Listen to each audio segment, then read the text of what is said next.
I was 24 years old, fresh out of college, and I had just bought my first house. It wasn't a mansion, just a decent starter home with a layout that I thought was unique at the time. The most distinct feature was the basement. It was massive, but the previous owners had partitioned it into separate rooms using plywood and exposed framing. It had a main area at the bottom of the stairs, a laundry section, a workshop, and a dark storage room in the very back. It was like a maze down there. I had been living there for about 8 or 9 months without incident. It was a Tuesday night, and I realized I had no clean clothes for work the next day. I grabbed my laundry basket and headed for the basement door. When I opened it, I noticed something odd. The lights were already on.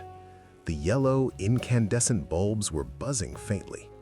I paused, trying to remember if I had been down there recently. I figured I must have forgotten to turn them off a few days prior. I walked down the wooden stairs, the basket heavy in my arms. I moved toward the laundry area, which was tucked away around a corner. That's when I saw it. Movement in my peripheral vision.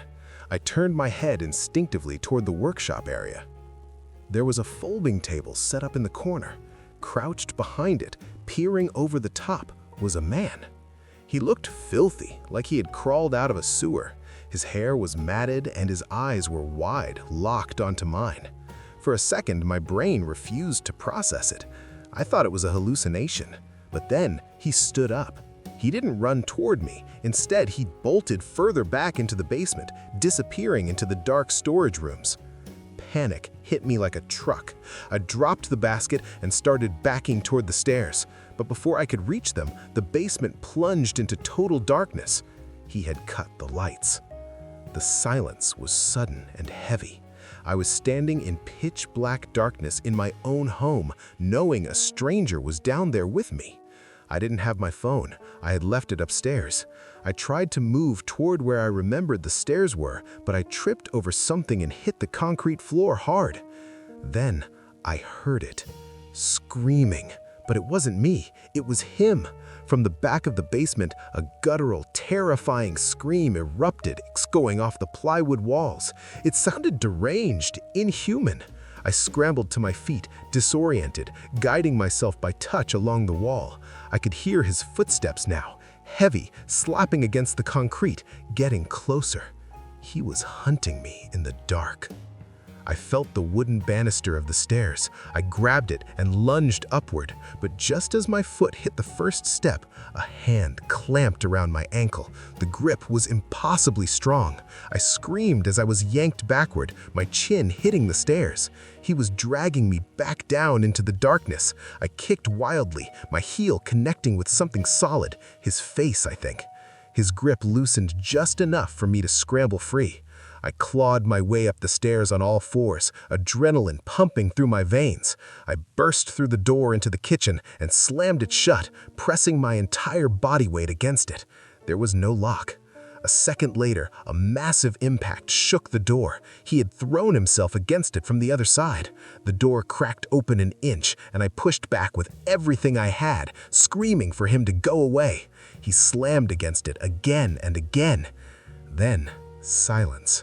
I heard footsteps retreating rapidly back down the basement stairs. I ran to the counter, grabbed my phone, and sprinted out the front door to my car, where I locked myself in and called 911. When the police arrived, they searched the house with guns drawn. The man was gone. They found a basement window forced open from the outside. But here is the part that keeps me awake at night. The police told me that the light switch for the basement wasn't near the stairs. It was tucked away in a weird spot behind a support beam. In the dark, I couldn't find it, but the intruder knew exactly where it was to cut the lights. They believe he had been living in the partitioned rooms of my basement for weeks, watching me, learning the layout, waiting for the right moment.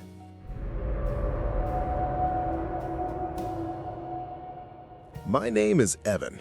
After my divorce, I needed a place to stay, so I moved into my late grandfather's house in Chatham, Alabama. It sits on 10 acres of land, completely surrounded by dense woods. It's quiet out there, too quiet. The house is old, with creaky floorboards and doors that stick, but it was free. The first week was peaceful. I spent my evenings on the porch, enjoying the silence. But on the 7th night, that silence was broken. I had just gotten into bed around midnight. I was drifting off when I heard it, whistling. It wasn't a song I recognized, just a slow, broken tune, slightly off-key. It sounded like someone was walking through the woods behind the house, whistling as they went. I checked the time, 1:17 a.m. I figured it was a drunk neighbor or a hunter, and went to sleep.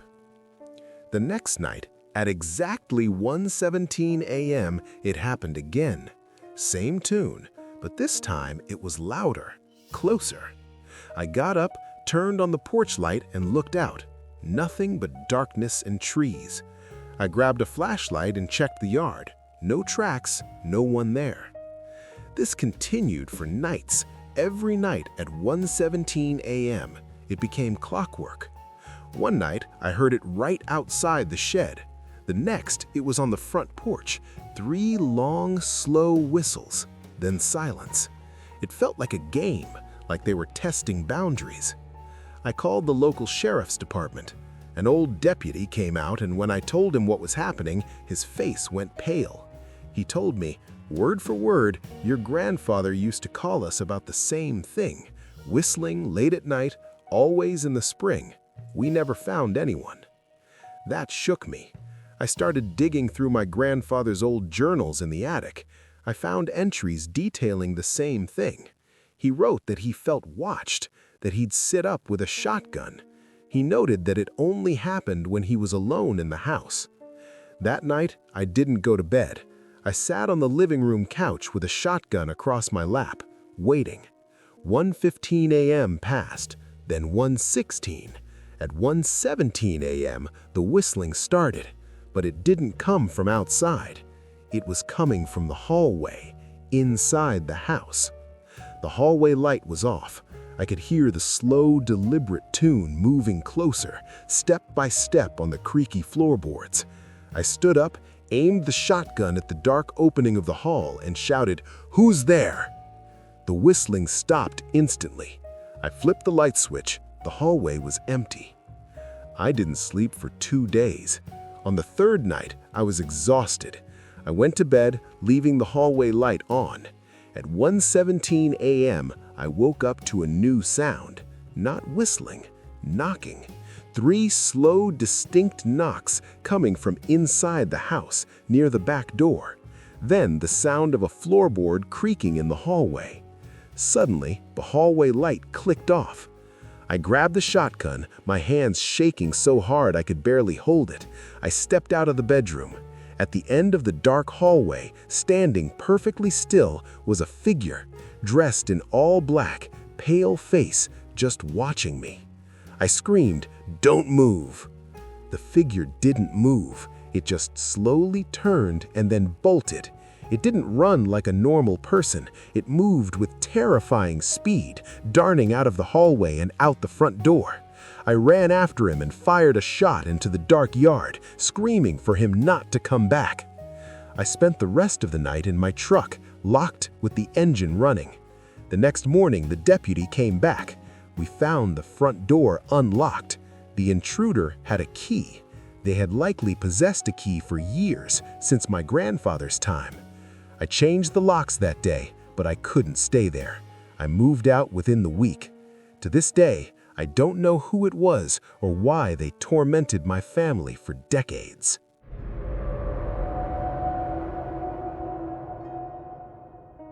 I'm 29 now, but this happened when I was 15.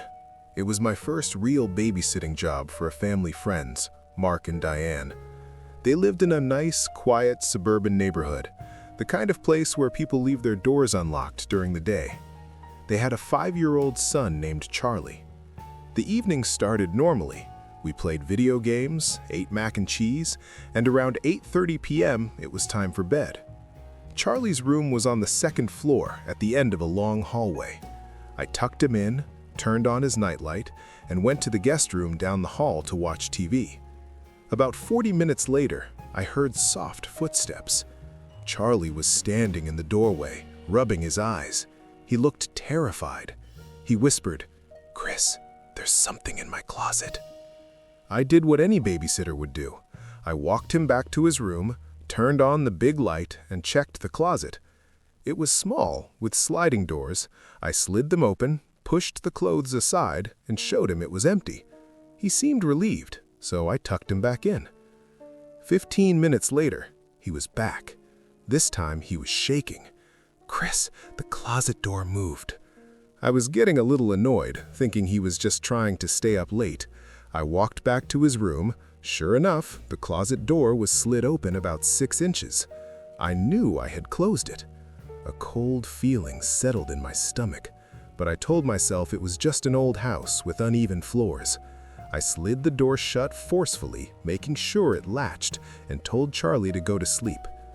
I went back to the guest room, but I couldn't relax. I turned off the TV and just listened to the silence of the house. 10 minutes passed. Then I heard Charlie call out. It wasn't a scream, but a shaky, high-pitched plea. "Chris?" I ran to his room. Charlie was sitting up in bed, crying silently, tears streaming down his face. He didn't look at me. He raised a trembling finger and pointed toward the corner of the room, near his dresser. There was a large wicker laundry hamper in that corner. It stood about 3 feet tall. There was a small gap between the hamper and the wall, maybe a foot wide. I followed Charlie's finger. Crouched in that tiny gap, pressed against the wall, was a man.